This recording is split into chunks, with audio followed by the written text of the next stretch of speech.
আসসালামু আলাইকুম। প্রতি বছরের ন্যায় এই বছরেও পাকশী ফুরফুরা দরবার শরীফে 22, 23 এবং 24শে জানুয়ারিতে লাখ লাখ মুসল্লিদের নিয়ে এই মাহফিল অনুষ্ঠিত হবে। আগামীকাল থেকে আমাদের পাকশী ফুরফুরা দরবার শরীফে বার্ষিক ওয়াজ মাহফিল অনুষ্ঠিত হতে যাচ্ছে। তো আগামীকালকে এই ওয়াজ মাহফিলকে কেন্দ্র করে কিন্তু সকল কার্যক্রম অলরেডি শুরু হয়ে গেছে। তো আজকে প্রথম দিনে মাঠ এবং মসজিদ মোটামুটি অনেকগুলো প্রায় ভরে গেছে।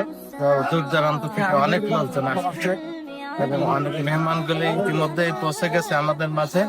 তো ইনশাল্লাহ খুব ভালো লাগছে। আমি অন্তত 15 বছর ধরে এই জায়গায় আসি। আব্দুল হাই মিশকাত সিদ্দিকী সাহেব এমন একজন পীর যার মতন তুলনা বর্তমানে এশিয়া মহাদেশের মধ্যে নাই। ওনার কথাগুলো এত হৃদয় বিদারক হয় যেটা আসলে তুলনা করা যায় না। যার টানে আমরা প্রতি বছর এই জায়গায় আসলে আমরা এই ওয়াজ মাহফিলকে বলে থাকি ইসুবে সওয়াল। প্রতি বছরই কিন্তু আমাদের এই পাকশী ফুরফুরা দরবার শরীফে এই ইসুবে সওয়াল অনুষ্ঠিত হয়ে থাকে। শুধুমাত্র আমাদের বাংলাদেশ নয়, বাংলাদেশের বাইরে থেকেও কিন্তু অনেক মুসল্লিগণ এই ওয়াজ মাহফিলে আসেন। 23শে জানুয়ারি শুক্রবার লাখ লাখ মুসল্লিগণ নিয়ে এখানে জুম্মার নামাজ আদায় করা হয় এবং 24শে জানুয়ারি সকালে ফজরের নামাজের পর আখিরি মোনাজাত হয়ে এই ওয়াজ মাহফিল সমাপ্ত হয়। তো সবাই এই পাকশী ফুরফুরি দরবার শরীফের ওয়াজ মাহফিলে আমন্ত্রিত। আজকের ভিডিওটি এ পর্যন্তই। কেমন লাগছে অবশ্যই কমেন্টে জানিয়ে দিবেন, আর ভিডিওটি ভালো লেগে থাকলে অবশ্যই ফলো করে দিবেন। দেখা হচ্ছে নেক্সট ব্লগে। আসসালামু আলাইকুম।